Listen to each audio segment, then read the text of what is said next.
Umayya বিন Khalaf কেমনে কেমনে জানলো যে তার ঘরের গোলাম বেলাল হাবশী মুহাম্মদুর রাসূলুল্লাহ সাল্লাল্লাহু আলাইহি ওয়াসাল্লামের হাতে কালেমা পড়ে মুসলমান হয়ে গেলেন।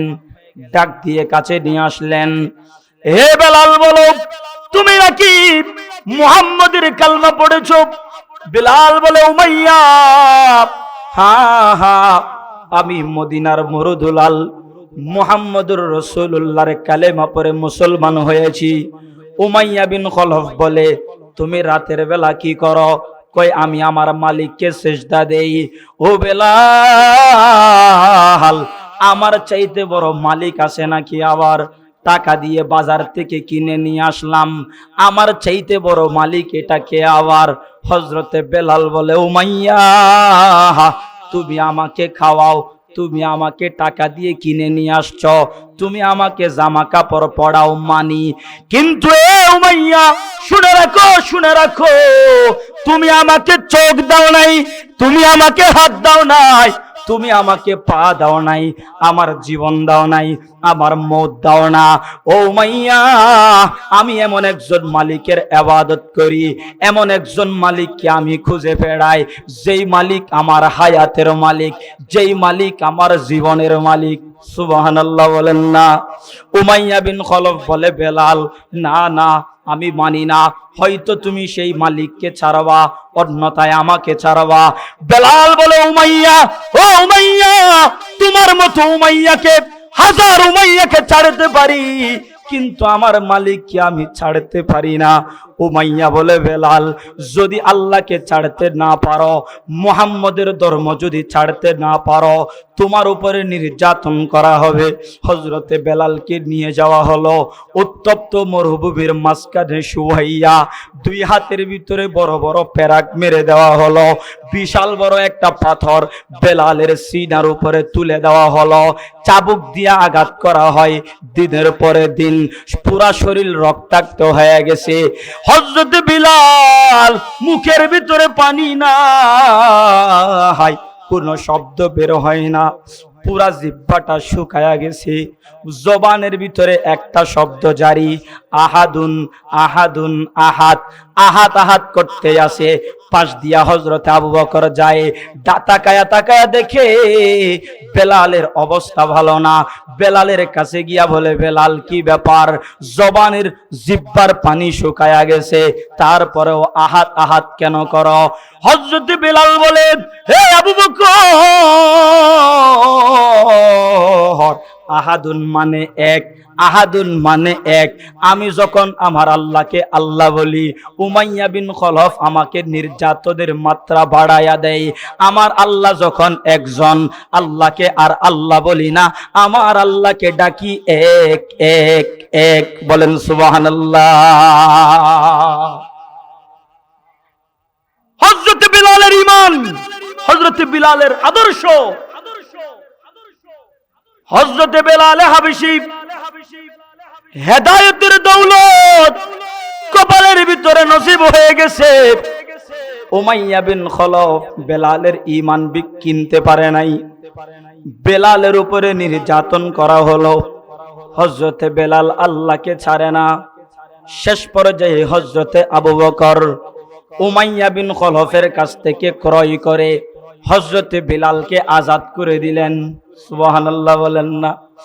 আজাদ হয়ে যাওয়ার পরে আমার নবীর দরবারে আসলেন, ও বেলাল, তুমি না উমাইয়া বিন খলফের হাতে নির্যাতিত হয়েছ? ও বেলাল, আজকে থেকে তোমাকে বিশাল বড় একটা দায়িত্ব দিতে চাই। কি দায়িত্ব নবীজি? আমার নবী বলেন, ও বেলাল, কাছে আসো, কাছে। আজকে থেকে তোমাকে সবচাইতে বড় দায়িত্ব দিব, যেই দায়িত্বটা আমি নবীজির দায়িত্ব। আমি মানুষকে নামাজের দিকে আহ্বান করি, আমি নবীজি মানুষকে আল্লাহর দিকে আহ্বান করি। তুমিও প্রতিদিন 5 বার মসজিদে নববীর মিনারায় দাঁড়িয়ে মানুষকে আল্লাহর দিকে আজানের মাধ্যমে আহ্বান করবে। কত সম্মানের অধিকারী হযরত বিলাল। রাসূলের সাথে রক্তের কোনো সম্পর্ক নাই, কিন্তু হেদায়েত দেওয়ার মালিক কে? মহব্বতে বলেন না, হেদায়েত দেওয়ার মালিক কে? হেদায়েতের মালিক আল্লাহ। তো হেদায়েত যদি কপালে থাকে তো কালো বর্ণের চেহারার মানুষ হযরতে বেলালও কালেমা পড়ে আল্লাহর জান্নাতি হয়ে যায়। উচ্চ আওয়াজে বলুন না সুবহানাল্লাহ। জান্নাতি হয়ে গেছে। তাহলে হেদায়েত দরকার আছে না নাই? জোরে বলেন, হেদায়েত দরকার আছে না নাই? দরকার আছে। হযরতে বেলালের ঈমান কিনা তো সহজ না, কিন্তু হযরতে বেলাল দুনিয়া থেকে চলে গেছেন। বেলালের রেখে যাওয়া রুহানি সন্তান আলেম ওলামা দুনিয়াতে আসে না নেই? জোরে বলেন না ভাই, আছে না নেই? আছে, আছে। না থাকলে বাংলাদেশের মানচিত্র বহু আগে ধূলিসাৎ হয়ে যেত। কথা ঠিক না বেঠিক? 2013 সালে নাফরমানের গোষ্ঠী বেঈমানেরা বলে, কয় বাংলাদেশ এটা মুসলমানের দেশ না, এটা হলো নাফরমান ইহুদি খ্রিস্টান ধর্ম নিরপেক্ষতাবাদের দেশ। নাউজুবিল্লাহ বলেন না। ওরা কি বলে? ওরা বলে এই দেশটা আমাদের বাবার। নাফরমানেরা বলে কি? ভাই এই দেশটা আমাদের বাবার। তো আমি বলি বেটা, এই দেশ যদি তোদের বাবার হয়, এই দেশটা আমাদের দাদার। কথায় তো আসতে বলেন কেন? এই দেশটা কার? দাদার। দলিল কি? দলিল হলো বঙ্গবন্ধু শেখ মুজিবুর রহমান। কেমন দলিল দেখেন, 7ই মার্চ ঢাকা রেসকোর্স ময়দানে উনি ভাষণ দিচ্ছিলেন। ভাষণ, মহান স্বাধীনতার ভাষণ। বলে রক্ত যখন দিয়েছি রক্ত আরো দেব, এদেশের মানুষকে মুক্ত করে ছাড়বো ইনশাআল্লাহর আওয়াজ এত ছোট কই? জোরে বলেন না। উনি কি বলেছেন? ইনশাআল্লাহ। বলেন না, যেই মানুষটা নিজের ভাষণে কথায় কথায় ইনশাআল্লাহ বলে, উনি কি মুসলমানের দলের মানুষ না নাফরমানের দলের মানুষ? এবার বলেন, বঙ্গবন্ধুর এক ভাষণে পাকিস্তান হানাদার বাহিনীরা লেজ গুটিয়ে পালাতে বাধ্য হয়েছে। আমরা বলি ইনশাআল্লাহর পাওয়ার আছে, তার মানে বোঝা গেল মুসলমানের হুঙ্কার সাধারণ হুঙ্কার না। তোমরা যদি বলো এই দেশটা তোমাদের বাবার, আমরা বলবো এই দেশটা আমাদের দাদার, কারণ মুসলমানেরা এই দেশের জন্য রক্ত দিয়েছে। ঠিক না বেঠিক? এই দেশের জন্য রক্ত দিয়েছে। বঙ্গবন্ধু তো অনেক পরে, মুক্তিযুদ্ধ তো অনেক পরে, এর চাইতে আরো 80 বছর 90 বছর আগের কথা। এই দেশটা মুসলমানেরা প্রায় 800 বছর শাসন করেছে। কয় বছর? 800 বছর। 1 বছর 2 বছর না, 800 বছর পুরা ভারতবর্ষ শাসন করেছে মুসলমান। ইংরেজ লাল কুত্তারা মুসলমানের ভিতরে দলাদলি বাঁধিয়ে দিয়ে তারা ক্ষমতার মসনদ দখল করে নিয়েছে। এরপরে মুসলমানের উপরে নির্যাতন নিপীড়ন কোনো কিছুর শেষ ছিল না। 10,000 আলেম পাখির মতো গুলি করে হত্যা করে ভারতবর্ষের গাছের সাথে সাথে লটকিয়ে রেখেছে ইংরেজ লাল কুত্তার দল। সেই সময়ে যখন ইংরেজদের নির্যাতনের মাত্রা বেড়ে গেল, একজন মুফতি দাঁড়ায় গেছে, হযরতে এমদাদুল্লাহ মুহাজির মক্কি রহমতুল্লাহি আলাইহি, হযরত হুসাইন আহমদ মাদানির মতো সিংহ পুরুষ ভারতবর্ষে দাঁড়ায় গেছে। তারা ফতোয়া দিল যে ইংরেজের বিরুদ্ধে জিহাদ করা মুসলমানের উপরে ফরজ। এই ফতোয়া দেওয়ার সাথে সাথে লক্ষ কোটি মুসলমান রক্ত দেওয়ার জন্য এই ভারতবর্ষে দাঁড়িয়ে গেছে। বলেন সুবহানাল্লাহ। হাজার হাজার আলেম ওলামা রক্ত দেওয়ার জন্য দাঁড়িয়ে গেছে। হযরতে মাহমুদুল হাসান দেওবন্দি, হযরতে হুসাইন আহমদ মাদানী মাল্টার কারাগারে বন্দী ছিলেন অনেক দিন পর্যন্ত, শুধুমাত্র আমাদের এই ভারতবর্ষ লাল কুত্তা ইহুদি খ্রিস্টান নাফরমান এই ইংরেজদের হাত থেকে রক্ষা করার জন্য। কথা ঠিক না বেঠিক?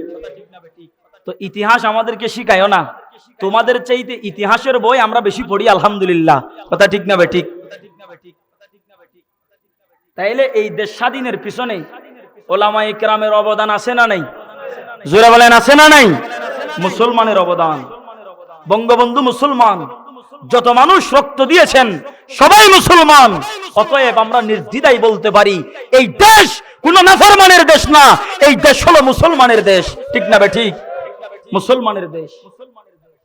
প্রিয় ভাইয়ের আমার, অতএব ভালো করে শুনেন, হেদায়েত বড় দামি জিনিস।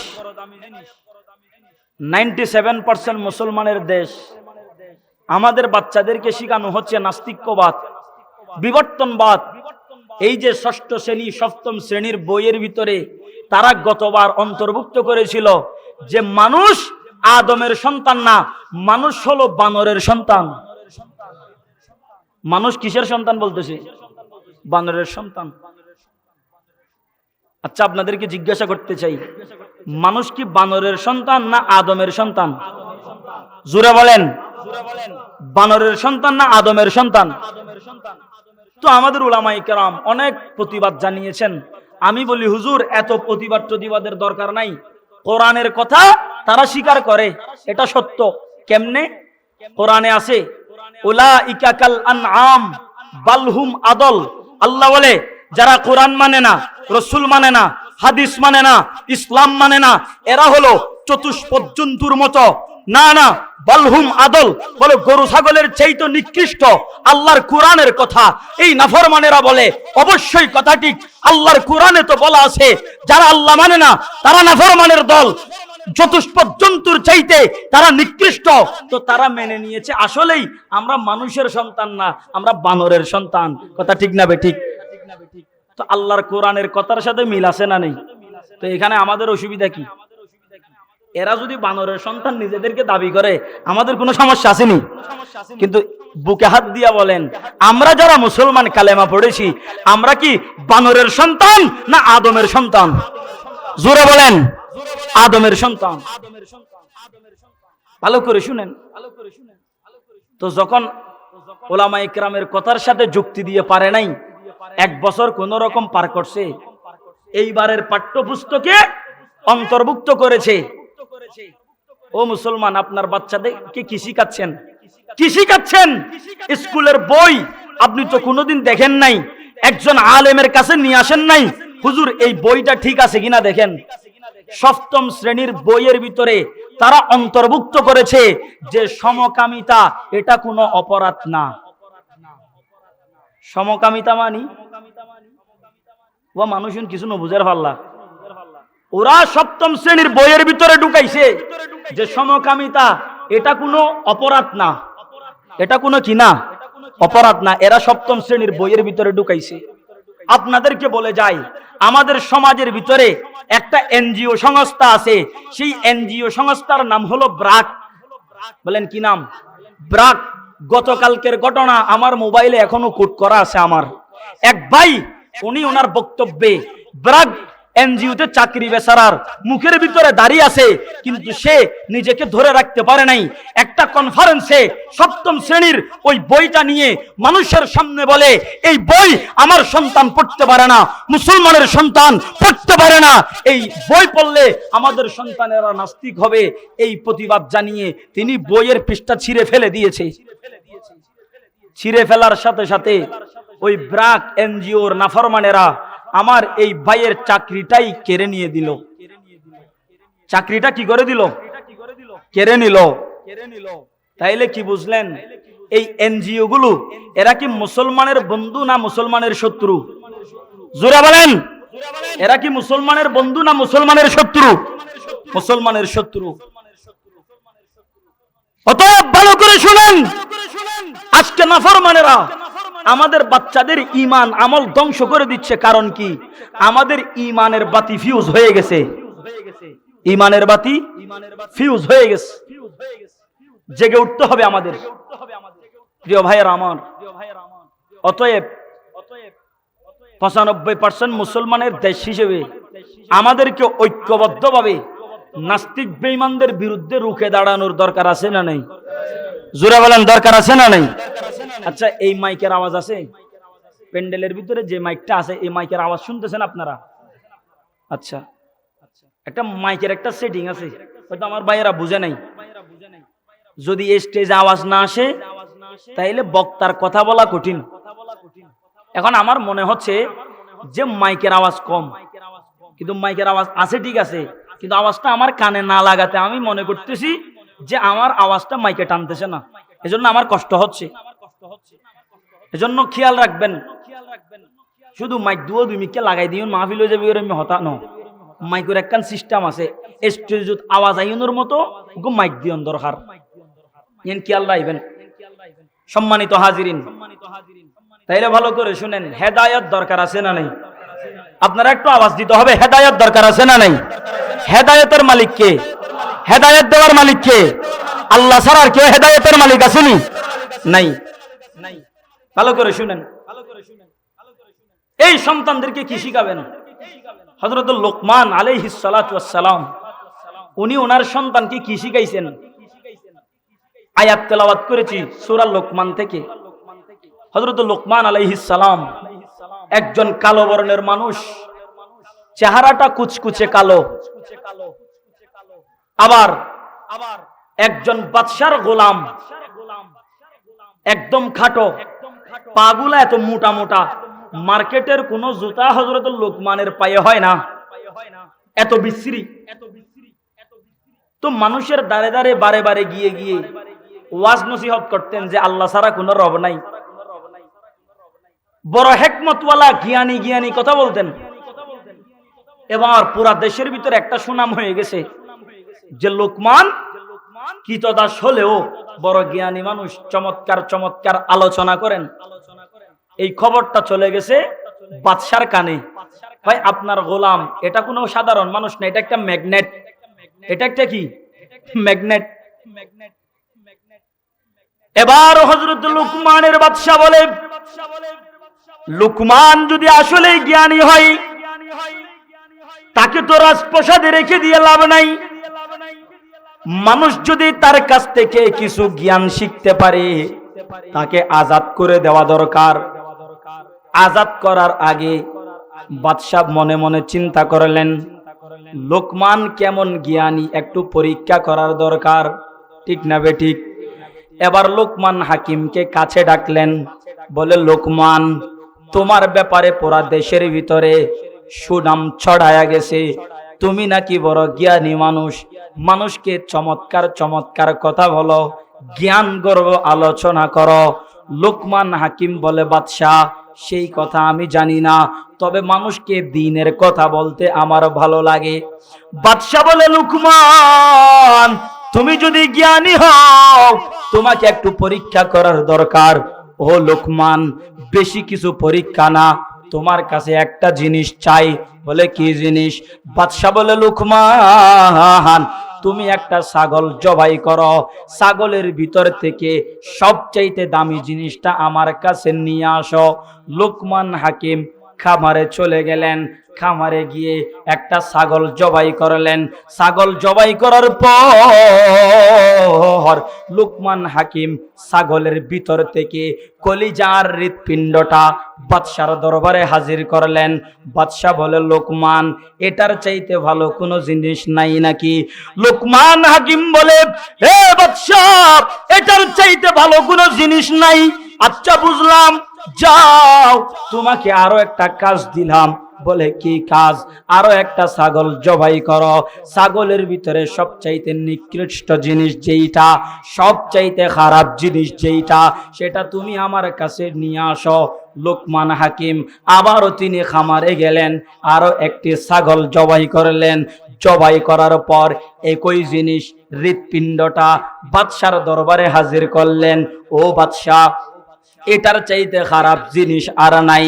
এবার বাদশা বলে, কেমন জ্ঞানী বুঝি নাই, একটা জিনিস আনতে বললাম সব চাইতে ভালো জিনিস আনলা তুমি, ছাগলের কলিজা, ছাগলের হৃৎপিণ্ড।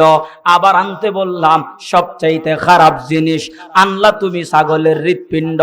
একটা জিনিস ভালো আবার একটা জিনিস খারাপ, দুই ধরনের কেমনে হয়?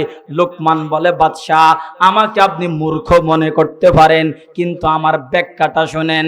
ও বাদশাহ আমি এই জন্য বলেছি, মানুষের শরীরের ভিতর একটা গোশতের টুকরা আছে, সেই গোশতের টুকরাটার নাম হলো কলব, হৃৎপিণ্ড। এই হৃৎপিণ্ডটা যদি আল্লাহ এবং রসুলের জন্য বরাদ্দ হয়, এই মানুষটার চাইতে ভালো কোনো মানুষ দুনিয়াতে আর হয় না। সুবহানাল্লাহ। কলিজার ভিতরে যদি আল্লাহ থাকে, রসুল থাকে, ইলমে দ্বীনের শিক্ষা থাকে, তাহলে ওই মানুষটা এত ভালো মানুষ হয় যে আল্লাহর নূরের তৈরি ফেরেশতাদের চাইতেও তার দাম বেড়ে যায়। সুবহানাল্লাহ বলবেন না? রাসূলের হাদিস, এটা আমার কথা না। আমার নবী কি বলেন? যেই বাচ্চারা মাদ্রাসায় আসে তালেবুল ইলম, আমাদের ভাষায় আমরা বলি মাদ্রাসার ছাত্র, আমরা আমাদের ভাষায় বলি মাদ্রাসার ছাত্র, মাদ্রাসার ছাত্রী, বালক বালিকা মাদ্রাসা না এটা? আমাদের ভাষায় কি বলি? মহিলা মাদ্রাসা, মাদ্রাসার ছাত্রী, মাদ্রাসার ছাত্র। তো রাসূলের হাদিসের ভাষায় তাদেরকে বলা হয় তালিবুল ইলম। তালিবুল ইলম, ইলম অন্বেষণকারী, ইলম তলবকারী, তালিবুল ইলম। রাসূলের হাদিস, আমার নবী বলেন ফাইন্নাল মালাইকাতা, ফেরেশতারা, এই যারা মাদ্রাসায় পড়ে কোরআন হাদিসের ইলম অর্জন করে, তারা যখন রাস্তা দিয়ে হাঁটে তো আল্লাহর নূরের তৈরি রহমতের ফেরেশতারা তাদের নূরের তৈরি ডানাগুলা এই মাদ্রাসার তালেবুল ইলমদের পায়ের নিচে বিছিয়ে দেয়। সুবহানাল্লাহ। আর একটু আসতে বলেন। ভারতের নরেন্দ্র মোদী, ও যদি বাংলাদেশে আসে, আমাদের মাননীয় প্রেসিডেন্ট তার সম্মানার্থে কতটুকু করে? পায়ের নিচে লাল গালিচার সংবর্ধনা দেয়, ঠিক না বে ঠিক? আমেরিকার প্রেসিডেন্ট, সাবেক প্রেসিডেন্ট ফলাইয়ে ডোনাল্ড ট্রাম্প, ও যখন বাংলাদেশে আসছে বিমানবন্দরে লাল গালিচার সংবর্ধনার অভাব নাই। কিন্তু আমার একজন বাচ্চা, 7 বছরের সন্তান সালেহ আহমদ তাকরিম, 110টার রাষ্ট্রের ভিতরে কোরআন প্রতিযোগিতা দিয়ে 1 নাম্বার স্থান অধিকার করে এসেছে। আমাদের দেশের নীতি নির্ধারকরা একটা ফুলের তোড়া দেওয়ার মতো ক্ষমতা তাদের হয় নাই, ঠিক না বে ঠিক?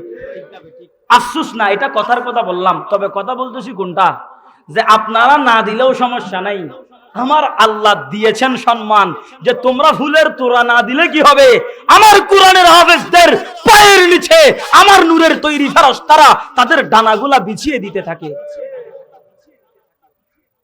তাইলে আর দুনিয়ার ছাতা মাথা এগুলো আমাদের দরকার আছে?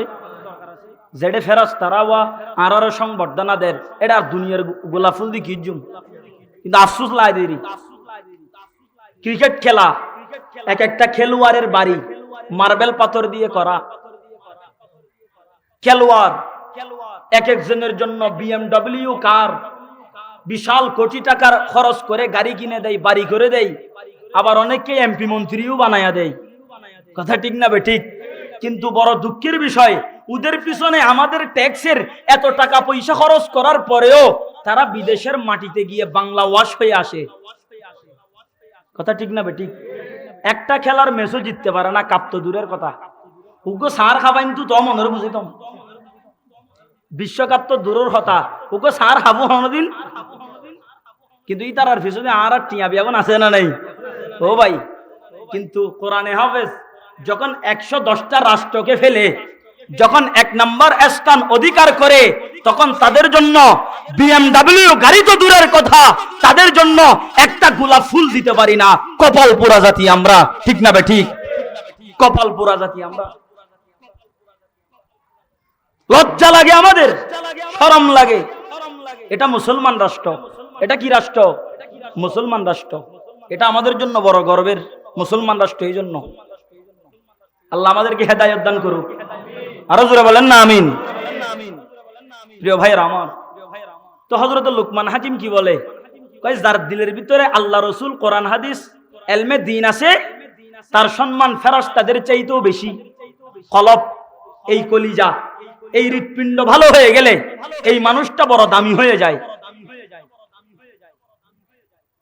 এবার লুকমান হাকিম বলেন, বাদশা, কিন্তু একই জিনিস, এই কলব আর হৃৎপিণ্ডটা যদি নষ্ট হয়ে যায়, আল্লাহকে না চিনে, কোরআন না বোঝে, রাসূল যদি না বোঝে, ইয়াউমে আখিরাতকে যদি বিশ্বাস না করে, এই মানুষটার কলিজাটা নষ্ট হয়ে যায়। এই মানুষটার কলিজা এই মানুষটার কলব এটা ঘুমন্ত হয়ে যায়। এই মরা কলবওয়ালা মানুষের কোনো দাম নাই। উলাইকা কাল আনাম, তখন এই মানুষটা গরুর চাইতে খারাপ হয়ে যায়, ছাগলের চাইতে খারাপ হয়ে যায়, শূকরের চাইতে খারাপ হয়ে যায়। এবার লুকমান হাকিম যখন এই ব্যাখ্যাটা দিলেন, বাদশা বলে, লুকমান, আসলেই তোমার চাইতে জ্ঞানী মানুষ দুনিয়াতে আর নাই। এই মুহূর্তে তোমাকে আমি আমার রাজপ্রাসাদ থেকে আজাদ করে দিলাম, আজাদ করে দিলাম। এবার লুকমান হাকিমের ব্যাখ্যা, এটা সাধারণ মানুষের কথা না। ৬০০০ বছর পরে যখন আমার নবী দুনিয়াতে আসলেন, আমার নবীর হাদিস হয়ে গেছে, ক্বালা রাসূলুল্লাহি সাল্লাল্লাহু আলাইহি ওয়াসাল্লাম, ইন্না ফিল জাসাদি লামুদগাতুন ইযা সলুহাত সলুহাল জাসাদু কুল্লুহু ওয়া ইযা ফাসাদাত ফাসাদাল জাসাদু কুল্লুহু আলা ওয়াহিয়াল কলব। আমার নবী বলেন, হে দুনিয়ার মুসলমান, ইন্না ফিল জাসাদি লামুদগাতুন, প্রতিটা মানুষের শরীরের ভিতরে একটা গোশতের টুকরা আছে। ইন্না ফিল জাসাদি লামুদগা, একটা গোশতের টুকরা আছে।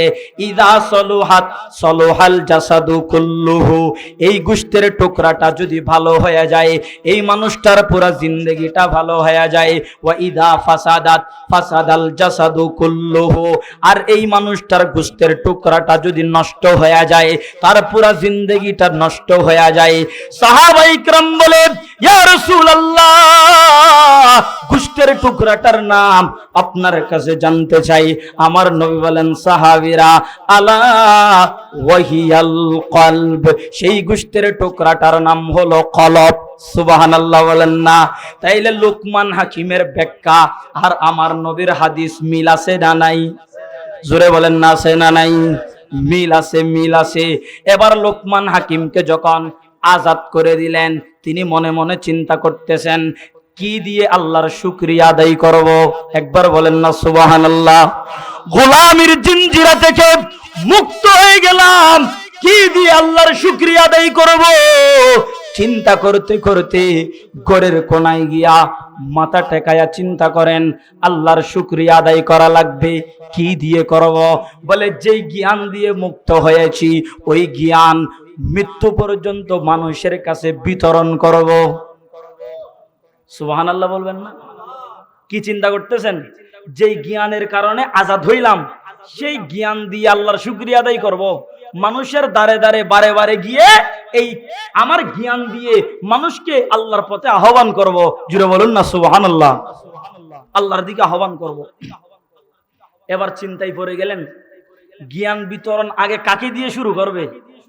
জ্ঞান তো বিতরণ করবে, কিন্তু আগে কাকে বোঝাবে? মনে মনে চিন্তা করতে করতে হঠাৎ করে ঘরের দিকে তাকায়া দেখতেছে 12 বছর 15 বছরের একজন সন্তান ঘরের ভিতরে আছে। সুবহানাল্লাহ বলেন না? 12 বছরের সন্তান বালেগ হয়েছে। মনে মনে চিন্তা করতেছেন, আগে ঘর ঠিক করি, পরে ঘরের বাইরে ঠিক করছুম, আগে ঘর সারাক দিন ফরিব। ঠিক না বে? ঠিক। ইয়া বহুত জনে মসজিদে যাইলে বড় ইমানদার, কিন্তু ইদের ঘরত বউ ফুয়াবে এবং বেফরদা। ঠিক না বে? ঠিক। বড় বড় আজি সাহেব, বড় বড় গাজী সাহেব, কিন্তু এলাকার ভিতরে সুদখোর না খাতার মধ্যে নামিয়েন বিয়াক বোনের আগে। এরকম আছে না নাই? হন্নাও আছে না নাই? এবার বাস্তব কথা আছে মানি? হাজার হাজার মসজিদ কমিটি সুদখোর আছে না নাই? মসজিদের সভাপতি ঘুষখোর আছে না নাই? আল্লাহু আকবার। এক মসজিদে নতুন ইমাম গেছে, ইন্টারভিউ দিবে। বেচারা ইন্টারভিউ দিয়ে ইমাম হিসেবে নিয়োগ পেলেন ইমাম খতিব। প্রথম জুমা বয়ান করতেছেন, সুদের বয়ান, সুদ সম্পর্কে। আহাল্লাল্লাহুল বাইআ ওয়া হাররামার রিবা, সুদ সম্পর্কে বয়ান করার পর মসজিদের সব মুসল্লি বাড়িতে চলে গেলেন। একজন মুরব্বী মসজিদের কোনায় বসা ইমাম সাহেবের কাছে এসে বললে, হুজুর, আপনি প্রথম জুমা আসা মাত্র আপনি আমার বিরুদ্ধে শুরু করলেন, বুঝলাম না। ইমাম সাহেব বলে, আপনার বিরুদ্ধে বললাম মানে? আপনি কে? ভাই, আমি মসজিদের সভাপতি। মসজিদের সভাপতি, আপনাকে কে বলেছে বলেন যে আমি মসজিদের সভাপতি সুদ খাই? তো ইমাম সাহেব বেচারা ফেটিবে তো চলন করিব, ঠিক না ঠিক? বেচারা মনে মনে চিন্তা করে দবাজি সরিয়ে পাইতে বহুত কষ্ট হই যাইলে গই, আবার আর একখান হত তো তোমার বউ ওখানে ফালিব, অবাজি মাপ করি তো আগামী শুক্রবারে আর শুধু হতা হইতাম না, হতাচ্ছে ঠিক আছে শুধু তৈলি অয় ওয়াদা আর হইতাম না। পরের জুমা বয়ান শুরু করছে সুদ, সবাই চলে গেছে, সভাপতিও নাই, কেউ নাই। আর একজন আসছে ডুলি ডুলি, হুজুর আপনি আমাকে চিনেননি? কয় না, কে? কয় আমি মসজিদের সেক্রেটারি। আপনি প্রথম জুমা সভাপতিরে দুলাইছেন, দ্বিতীয় জুমা আমাকে কেন দুলাইলেন বলেন? ভাই আপনাকে দুলাইছি মানে বুঝি নাই। ভাই আমি সেক্রেটারি, আমি যে আপনার এই ইউনিয়ন পরিষদের অমুক কাজে চাকরি করি, টেবিলুন নিচুদি হাম করি, ই ননরহন হই দেখুন। হুজুরে বলো অবাজি সরি গান নখাইস, আগামী শুক্রবার তুন আর ঘুষের হতা হইতাম না, হয় না? অদেব বেড়াস আর হইতাম না, ঠিক আছে। পরের জুমা বেচারা চিন্তা করতেছে সুদের কথাও বলা যায় না, ঘুষের কথাও বলা যায় না, মা বোনদের জন্য ওয়াজ করব, পর্দার ওয়াজ করব, মা বোনেরা তো আর মসজিদে এসে ঝগড়া লাগাইতে পারবে না। বেচারা পরের জুমা ওয়াজ শুরু করছে পর্দা সম্পর্কে। হয়তো যারা বেপর্দা করে এদের বিরুদ্ধে মানি কঠিন তুলাই দিই, বিয়াগুন গিয়ে মানুষ বইতে কি হুজুর বুঝিলাম সভাপতি সেক্রেটারি তারা সুৎখোর ঘুষখোর, মানে আর চিনম না খন কোথায় মসজিদের কেশিয়ারেরই আই নামাজি, ঠিক আছে, আর মাইফু আগবো বেফরদা স্কুলত যায়, বাজারত যায়, আর বউ বেফরদা মার্কেটত যায়, ই ননরহন হই হন। বাক্সর চাবি কিন্তু আর হাতত, উল্টো ফুল্টো করিবেন, মাস শেষে বাক্সর চাবি খুলতাম ন, কেশিয়ার তো আই অবাজি মাপ করি দো, ফর্দার ওয়াজও করতাম ন, ইয়েনু হইন্য পারি, ইয়েনু হইন্য পারি, ইয়েনু হইন্য পারি, যাইম হড়ে। এবার ইমাম সাহেব রাতের বেলা চিন্তা করতেছে আগামী জুমা আর বাংলাতে কোনো ওয়াজ হবে না, ডাইরেক্ট আরবিতে চলবে, ডাইরেক্ট নমাতেকা ডাইরেক্ট আরবিতে চলবে। পরের জুমা বেচারা সভাপতি আছে, সেক্রেটারি আছে, কেশিয়ার আছে, মুসল্লিরাও আছে, হদওয়া আজিয়ার বয়ান বুধ আরবিত, আয় আরবিত বয়ান করছু, মানারা কেন ডর করি করে আমিন হইন। এবার ইমাম সাহেব সবাইকে বলছে, ওনারা বলে ঠিক আছে আপনি শুরু করেন, আমরা আমিন বলবো। এবার বেচারা ইমাম সাহেব তো বড় চালাক, মিম্বরে দাঁড়িয়ে সর্বপ্রথম আরবিতে বলা শুরু করছে, ও আল্লাহ যারা সমাজে সুদ খায় এদের উপরে ঠাড়া ফুরুক, ও আল্লাহ সমাজে যারা ঘুষ খায় এদের উপরে ঠাড়া ফুরুক, ও আল্লাহ যারা পর্দার ওয়াজ করতে দেয় না এদের উপরে ঠাড়া ফুরুক। এখন সভাপতি সেক্রেটারি কেশিয়ার সবাই মিলে জুড়ে জুড়ে বলতেছে আমিন আমিন আমিন। কথা ঠিক না বে ঠিক? জোরে বলেন ঠিক না বে ঠিক? সুদকুর ঘুষকুর মসজিদ কমিটি আছে না নাই? জোরে বলেন আছে না নাই? ওনার একটা ডলার না হনো ও দতার বাদ দিলি দনগুই নদিলে নদনগুই, হক কথা বলার দরকার আছে না নাই? জোরে বলেন দরকার আছে না নাই? হক কথা বলতে হবে। কোন সুদকুর, কোন ঘুষকুর, কোন বেপরদওয়ালা মসজিদের কমিটির ভিতরে থাকতে পারবে না, ঠিক না বে ঠিক? এদেরকে আমরা মসজিদ কমিটি দেখতে চাই না। মসজিদের সভাপতি হবে আলেম, ঠিক না বে ঠিক? মসজিদের সভাপতি হবে হাজী সাহেব যার নাম সুদের খাতায় নাই, ঠিক কিনা বলেন? ঘুষখোর মসজিদের দায়িত্বে থাকতে পারবে না। মার্বেল পাথর দিয়ে মসজিদ করে, ইমাম সাহেবের বেতন 5,000, মসজিদ বানাইছে 1 কোটি, ইমাম সাহেবের বেতন কত? জোরে বলেন না কত? 5,000। আবার এটা 71 তো নতাইলে খবর আছে। আপনারা কি রাগ করতেছেন? কষ্ট পাইলেন? এগুলো পরিবর্তন করতে হবে। আল্লাহ আমাদেরকে বুঝার তৌফিক দান করুন। আলেম ওলামার সম্মান আছে না নাই?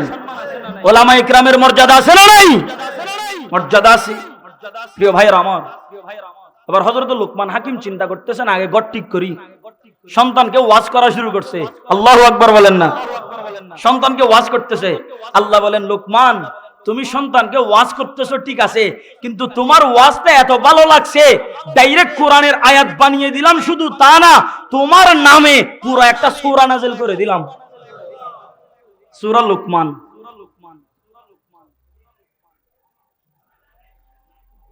সম্মানিত মুসলমান ভাইয়েরা আমার, হযরত লোকমান হাকিমের নামে সূরা নাযিল হয়ে গেল। হযরত লোকমান হাকিমের নসিহত গোলা কোরআন শরীফের আয়াত হয়ে গেল। সুবহানাল্লাহ। হযরত লোকমান হাকিম সন্তানকে নসিহত করতেছেন, ও সন্তান, ইয ক্বালা লুকমানু লিবনিহি ওয়া হুয়া ইয়াইযুহু ইয়া বুনাইয়া লা তুশরিক বিল্লাহ ইন্নাশ শিরকা লাযুলমুন আযীম। সুবহানাল্লাহ বলেন না। হযরত লুকমান হাকিম বলে, সন্তান, ইয়া বুনাইয়া, হে আমার কলিজার টুকরা সন্তান। ইয়া ইবনি বলেন নাই, কত চমৎকার শব্দ দিয়ে ডাকতেছেন দেখেন। ইয়া ইবনি তার মানে হে আমার বেটা। আরবিতে এই শব্দ ইবনুন শব্দটাকে তিনি তাসগীর করলেন, ইয়া বুনাইয়া, হে আমার কলিজার টুকরা সন্তান। সুবহানাল্লাহ বলেন। সন্তানকে নসিহত করার স্টাইল, আমাদের ঘরেও সন্তান আছে, কিন্তু সন্তানকে কোনোদিন নসিহত করলাম না। ফজরের নামাজের সময় নিজের সন্তানটাকে কোনোদিন জাগাইলাম না। বাবা বলে স্ত্রী, আমার সন্তানটাকে ঘুম থেকে জাগাইও না। কেন? বলে ফজরের বেলা বেশি ঠান্ডা, খবরদার, মসজিদে গিয়ে ওযু করলে সন্তানের ঠান্ডা লেগে যাবে, এই জন্য জাগাইও না। ঠিক না বেঠিক?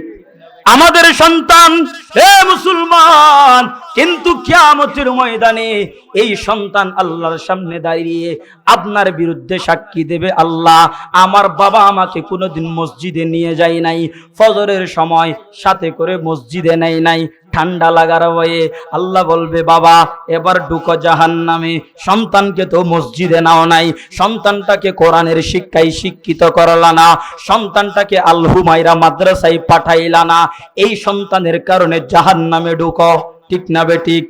জাহান্নাম ছাড়া কোনো উপায় নাই। এই জন্য সন্তানকে কোমল ভাষায়, সুন্দর ভাষায় ওয়াজ এবং নসিহত করার দরকার আছে না নাই?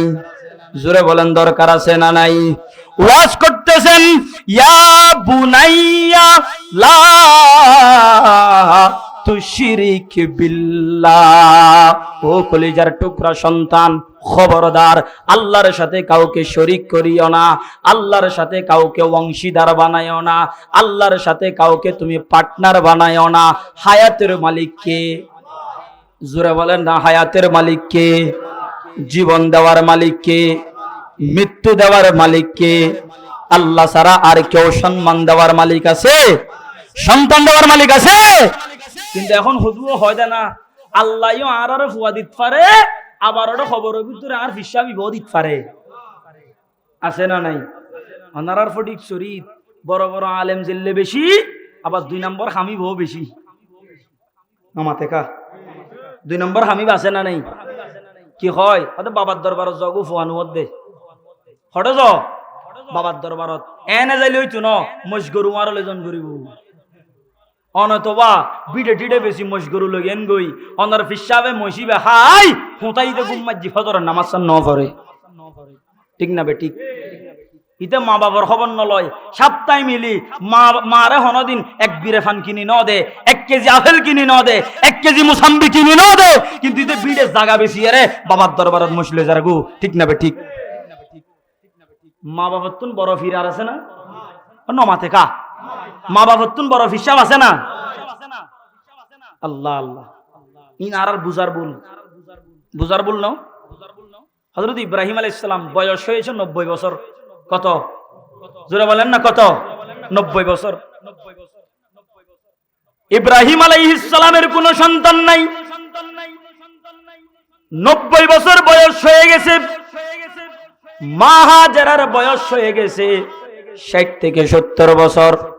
বৃদ্ধ মানুষ, সন্তান হওয়ার কোনো সম্ভাবনা নাই, কিন্তু মনে মনে তো ধারণা আছে আমার আল্লাহ 20-30 বছর বয়সে যিনি সন্তান দিতে পারেন, তিনি 90 বছর বয়সেও সন্তান দেওয়ার ক্ষমতা আছে না নাই? ইব্রাহিম খলিলুল্লাহর ঈমান দেখেন, বসে বসে আল্লাহর কাছে দোয়া করতেছেন, রব্বি হাবলি মিনাস সালিহিন। ও আল্লাহ, 30 বছর বয়সে সন্তান দিতে পারেন? আপনি তো আছেন, আপনার কোনো লয় নাই, আপনার কোনো ক্ষয় নাই। আপনি যদি পারেন আমাকে একটা নেককার সন্তান দান করেন। আল্লাহ বলেন, ও ইব্রাহিম, আমার কাছে যখন চাইলা, কোনো দরবারে গেলা না, কোনো গাছের কাছে চাইলা না, কোনো বাঁশের কাছে চাইলা না, আমি মালিকের কাছে যখন চাইলা, তুমি ইব্রাহিমকে আমি সুসংবাদ দিয়ে দিলাম। ফাবাশশারনাহু বিগুলামিন হালিম, একজন নেককার সন্তান দান করব, এমন সন্তান দিছে ইব্রাহিম আলাইহিস সালামের ঘরে ইসমাইলের মতো যুগ শ্রেষ্ঠ আল্লাহর পয়গম্বর হয়ে গেছে। ইব্রাহিম খলিলুল্লাহর দোয়া এত মারাত্মক, এত কঠিন ঈমান। ইব্রাহিম খলিলুল্লাহর দুইজন সন্তান, একজনের নাম হলো ইসহাক, আরেকজনের নাম হলো ইসমাইল। ইসহাক আলাইহিস সালামের বংশের ভিতরে হাজার হাজার পয়গম্বর, মুসা আলাইহিস সালাম থেকে শুরু করে হাজার হাজার পয়গম্বর ইসহাক আলাইহিস সালামের নসল দিয়ে এসেছে। ইসমাইল নবীর নসল দিয়া কোনো পয়গম্বর নাই, শুধুমাত্র একজন। সুবহানাল্লাহ বলে না কেন? ইসমাইল আলাইহিস সালামের বংশের ভিতরে একজন পয়গম্বর। সেই পয়গম্বরের পাওয়ার কেমন? আমার ইব্রাহিম বলে, আমার সন্তান ইসমাইলের নসল দিয়া এমন একজন সন্তান আসবে, কিয়ামত পর্যন্ত যত পয়গম্বর আসবে, যত পয়গম্বরের উম্মত আসবে, আমার ইসমাইলের নসলের ভিতরে যে পয়গম্বর, তার নাম হবে আহমদ, তার নাম হবে মুহাম্মদ। এই মুহাম্মদ নবী আখিরি জামানার পয়গম্বর। এত ক্ষমতা, এত পাওয়ার, এত সৌন্দর্য, এত জ্ঞান দিয়ে আল্লাহ দুনিয়াতে পাঠাইবেন। আমার মুহাম্মদুর রাসূলুল্লাহ সাল্লাল্লাহু আলাইহি ওয়াসাল্লামের উম্মতেরা যতক্ষণ পর্যন্ত জান্নাতে ঢুকতে পারবে না, অতক্ষণ পর্যন্ত দুনিয়ার কোন নবীর উম্মত জান্নাতে ঢুকতে পারবে না। আল্লাহ রাব্বুল আলামিন বলেন, কুনতুম খায়রা উম্মাতিন উখরিজাত লিন্নাস তা'মুরুনা বিল মা'রুফ ওয়া তানহাউনা আনিল মুনকার। ও পয়গম্বরের উম্মতেরা, নিজেদেরকে একটু চিনার চেষ্টা করেন না, নিজেদেরকে একটু বুঝার চেষ্টা করেন না। কোন নবীর উম্মত? কেন আজকে বাহিরে বাহিরে ঘোরেন? কেন আজকে গণতন্ত্র দিয়া ইসলাম কায়েম করবেন বলে বলে আলেমদেরকে ডাইভার্ট করছেন? না না, কোরআনের বিধানগুলা মেনে নেন। আব্রাহাম লিঙ্কনের আদর্শ ছেড়ে দেন, ইহুদি নাফরমানের আদর্শ ছেড়ে দেন, মেসি রোনালদো নেইমারের আদর্শ ছেড়ে দেন, মুহাম্মদুর রাসূলুল্লাহর আদর্শ মানেন। কিয়ামত পর্যন্ত তামাম দুনিয়ার রাজত্ব করার ক্ষমতা আল্লাহ দিবে। বলেন সুবহানাল্লাহ। दुनिया की सदाकत में तेरा नाम रहेगा, सिद्दीक तेरा नाम से इस्लाम रहेगा। दुनिया की अदालत में तेरा नाम रहेगा, फारूक तेरा नाम से इस्लाम रहेगा। दुनिया की सखावत में तेरा नाम रहेगा, उस्मान तेरा नाम से इस्लाम रहेगा। दुनिया की शुजाअत में तेरा नाम रहेगा, हैदर तेरा नाम से इस्लाम रहेगा। साहाबाए केरामेर नाम কিতাবের পাতায় পাতায় সংরক্ষণ আছে। কেন? কারণ হলো তারা ইহুদি নাফরমানের আদর্শ মানে নাই। আখিরি জামানার পয়গম্বর আমার আপনার নবীর আদর্শ মেনেছে। ঠিক না বেঠিক? আজকে আমরাও মুহাম্মদুর রাসূলুল্লাহর আদর্শ নাই। মুহাম্মদুর রাসূলুল্লাহর আদর্শ থাকলে নাফরমানেরা ইসলামের বিরুদ্ধে কথা বলার সাহস পেত না। ঠিক না বেঠিক? সাহস পেত না। প্রিয় ভাইয়ের আমার, তাইলে ইব্রাহিম খলিলুল্লাহ সন্তান চাইছে কার কাছে? আরো জোরে বলেন না, কার কাছে?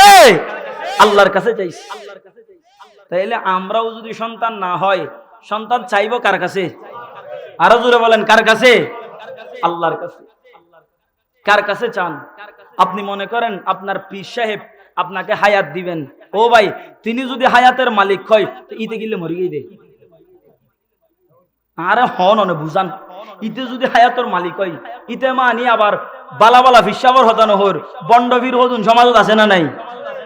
ও আবার ইতারা হবে ফিরলরে গেন্দি দেয়া আল্লাহর বলি নাই আর তুন শুরু দিব আলী শাহুজুর মতো আল্লাহর বলি গোটা বাংলাদেশের দেখাম যাই শুরু দি হইলাম যেন আরা ওলি মানি, কিন্তু ওলি হদুন আছে হক্কানি আর কিছু আছে ফটকানি।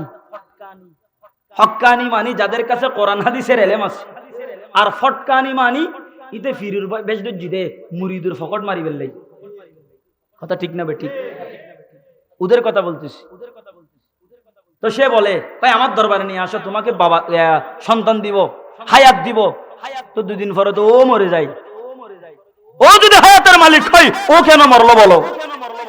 হক্কানি আলেমরা, হক্কানি ফিরাউলিয়ারা কোনোদিন বলবে না যে আমি হায়াত দিতে পারি, আমি সন্তান দিতে পারি না। হক্কানি পীর, হক্কানি আল্লাহর ওলি আপনাকে সবক দিবে। তাহাজ্জুদের মুসাল্লায় দাঁড়াও, আল্লাহর কাছে চোখের পানি ফেলো, আল্লাহ তোমাকে সন্তান দান করবেন। ঠিক না বে ঠিক? আল্লাহকে দেখাইয়া দিবে, তারাই হলো আসল পীর সাহেব, আসল আল্লাহর ওলি। প্রিয় ভাইয়ের আমার, তো হযরত লোকমান হাকিম সন্তানকে ওয়াজ করতেছে, ইয়া বুনাইয়া লা তুশরিক বিল্লাহ, হে সন্তান আল্লাহর সাথে কাউকে শরীক করিও না, আল্লাহর সাথে কাউকে পার্টনার বানাইও না, আল্লাহর ক্ষমতার সাথে কাউকে তুলনা করিও না। কেন? ইন্না শিরকা লাযুলমুন আযীম, শিরিক গুনাহ বড় অন্যায়। শিরিক গুনাহ বড় অন্যায়। শিরিক কাকে বলে? সংক্ষিপ্ত শিরিকের সংজ্ঞা, শিরিক বলা হয় যেই জিনিস আল্লাহ ছাড়া আর কেউ দিতে পারে না, এমন জিনিস আল্লাহ ছাড়া আর কারো কাছে চাওয়ার নাম শিরিক। বলেন, যেই জিনিস আল্লাহ ছাড়া আর কেউ দিতে পারে না, সেই জিনিস আল্লাহ ব্যতীত আর কারো কাছে চাওয়ার নাম কি? যেমন সন্তান দেওয়ার মালিক কে? একটু জোরে শক্তি দিয়ে ইমানের বলে বলিয়ান হয়ে বলেন, সন্তান দেওয়ার মালিক কে?